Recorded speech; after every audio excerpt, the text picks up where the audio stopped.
Hello friends, तर स्वागत आहे तुमचं आपल्या या यूट्यूब चॅनलवरती. मित्रांनो, चॅनलवर नवीन असाल तर चॅनलला सबस्क्राईब नक्की करा आणि अशाच अपडेट्स पाहत राहा.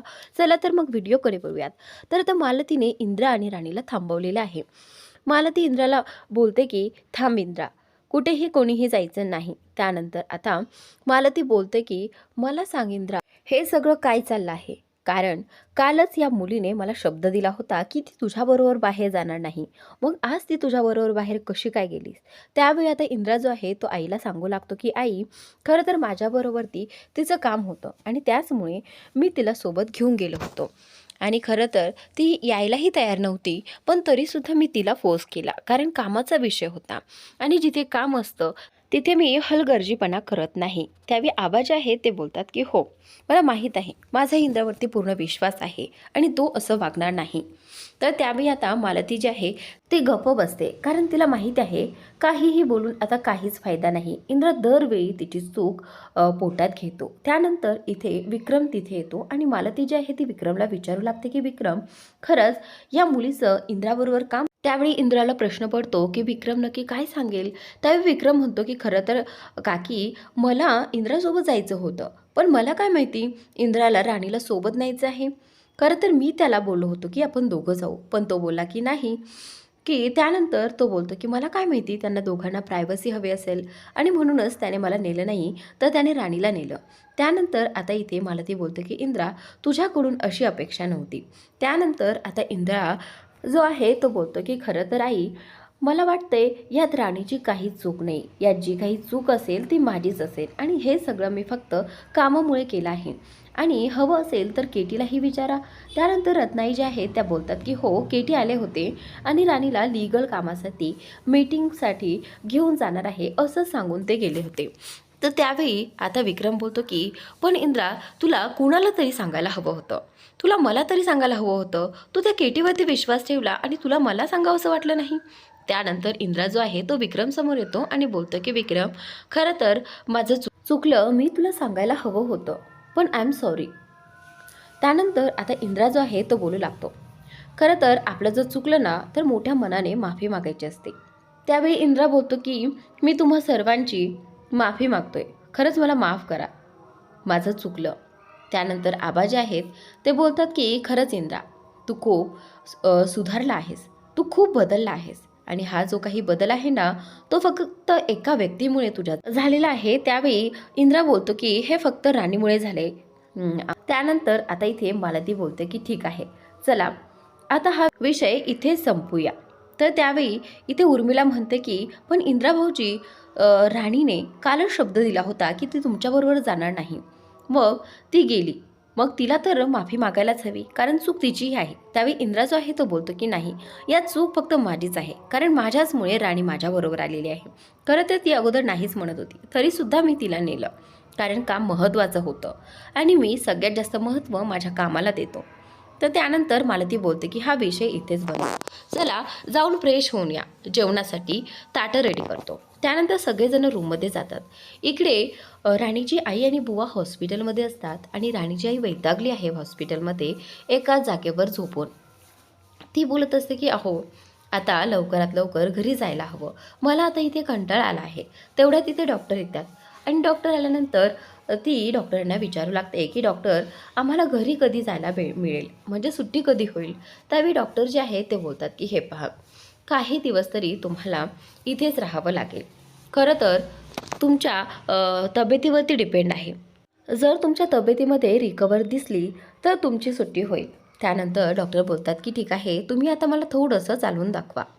तर तुमच्या मिस्टरांचा हात धरून थोडंसं इथपर्यंत चालून दाखवा बरं.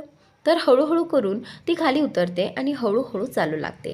तर राणीच्या आईला थोडं थोडं चालताही यायला लागतं आणि हे पाहून डॉक्टरांना खूप बरं वाटतं. डॉक्टर बोलतात की चला, म्हणजे तुमच्यात रिकव्हरी आहे, आता काही टेन्शन नाही. असं म्हणत डॉक्टर जे आहेत ते बोलतात की ठीक आहे, तुम्हाला गुड न्यूज सांगते, तुमची उद्या सुट्टी नक्की होईल. हे ऐकून आता राणीची आई प्रचंड खुश झाली, कारण ती इथे राहून राहून खूप बोर झालेली आहे. त्यानंतर डॉक्टर जे आहेत ते बोलतात की पण तरीही सुट्टी जरी झाली तरीही तुम्हाला काळजी घ्यावी लागेल, आराम करावा लागेल. तर आता सुरखी बोलते की ठीक आहे डॉक्टर, हो नक्की आराम करू. इकडे विक्रम आणि उर्मिला दोघेही जण रूममध्ये आलेले आहेत. विक्रम हाच विचार करत असतो की इंद्राने त्याची माफी मागितलीच कशी काय, आणि उर्मिलाही तोच विचार करत असते. उर्मिला म्हणते की विक्रम, तुला विश्वास बसतोय का? हे बघ, मला तू जरा चिमटा काढ बरं. त्यावेळी विक्रम म्हणतो की काय? तर त्यावेळी ती पुन्हा म्हणते की चिमटा काढ. तर तो जोरात तिला चिमटा काढतो. आणि त्यानंतर इथे उर्मिला बोलते की अरे विक्रम, एवढ्याने? तर विक्रम बोलतो की तूच तर सांगितलं होतं. उर्मिला म्हणते की तुझ्या लक्षात येते का विक्रम, त्याने तुझी माफी मागितली? तर आता विक्रम म्हणतो की हो ना, मीच त्या विचारात आहे. जो इंद्रा मोडेल पण वागणार नाही याच्यात राहणारा, आज त्याने माझी माफी मागितली. मला कळतच नाही आहे, हे सगळं फक्त त्या राणीमुळे होते. मला कळत नाही ती राणी असं नेमकं काय करते की तिचं तो सगळं काही ऐकतोय. तर आता उर्मिलाही म्हणते की काही जादूटोणा वगैरे करत असेल का? तर आता विक्रम म्हणतो की काय माहिती. तर त्याच नंतर इकडे दोघांची चर्चा होते. इकडे राणी आणि इंद्रा रूममध्ये बोलत असतात. त्यावेळी राणी इंद्राला म्हणत असते की आज तुम्ही मला आवडलात. त्यानंतर इंद्रा म्हणतो की काय? कारण त्याला वाटतं की राणी त्याला असं बोलली की तुम्ही मला आवडलात. त्यावेळी इंद्रा पुन्हा विचारू लागतो. तर राणी म्हणते की आज तुम्ही जे काही वागलात ना, म्हणजे सगळ्यांची माफी मागितली, मी सांगितल्याप्रमाणे तुम्ही चूक केली आणि तुम्ही सगळ्यांची माफी मागितली, ते मला आवडलं. आणि खरंच तुमच्यामध्ये खूप बदल होतोय आणि ते सुद्धा मला आवडतंय. तर त्यावेळी इंद्रा जो आहे तो बोलतो की हो, अच्छा, तसं आहे. तर ते सगळं फक्त तुझ्यामुळे झाले आहे राणी. असं त्या दोघांचं तिथे बोलणं झालेलं असतं. आणि त्यानंतर त्या दोघांचा विषय निघतो. राणी बोलते की खरं तर आता कडू कारलं गोड व्हायला लागले हळूहळू. राणी बोलते की मला आता तुमचं नावही चेंज करावं लागेल.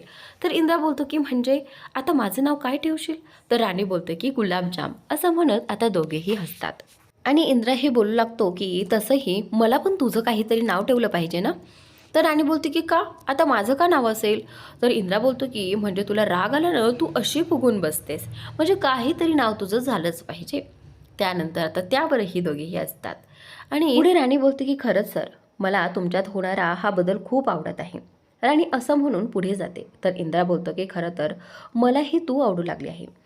इंद्रा हे सगळं हळू बोलतो, पण राणीला ते ऐकायला जातं आणि तेही थोडंसं. राणी बोलते की सर, तुम्ही काही बोललात का? तर इंद्रा बोलतो की नाही, मी काहीच बोललो नाही. छे, काहीच नाही. तर राणी बोलते की ठीक आहे, चला मी आता आवरून घेते, तुम्ही जेवणासाठी खाली या. असं म्हणत राणी तिथून जाते. आणि इंद्रा बोलतो की थँक गॉड, हिने काही ऐकलं नाही. नाहीतर वकिलासारखे प्रश्न विचारून मला काय उत्तर द्यावं तेच सुचलं नसतं. इकडे मालती इंद्रा जे काही बोलला त्या सगळ्याचा विचार करत असते. सगळ्यांची माफी मागितली आणि आपल्यामध्ये गर्व नसला पाहिजे. आपण मोठ्या मनाने माफी मागितली पाहिजे आणि माफही केलं केलं पाहिजे. हे सगळं बोलणं आठवून तिला त्रास होत असतो. कारण हे सगळं राणीचे वाक्य असतात. त्यानंतर आता इथे विक्रम आणि उर्मिला येतात. विक्रम विचारतो की काकी, तुम्ही बोलावलंत? त्यावेळी आता मालती बोलते की हो. तर त्याचनंतर मालती म्हणते की मला कळत नाही की आता काय केलं पाहिजे जेणेकरून ही राणी घरात बाहेर निघेल. तर त्याचवेळी उर्मिला बोलते की मालतीआई, मला सांगा, आज एवढं सगळं होऊन सुद्धा तुम्ही तिला घराबाहेर हकलवून द्यायचं ना, तुम्ही काहीच का बोलला नाहीत? त्यावेळी मालती बोलते की हे बघ उर्मिला, मी असं ठरवलंय की जर मी तिला बोलले तर इंद्रा माझ्यावर रागवतो, तो माझ्यासोबत अबोला धरतो.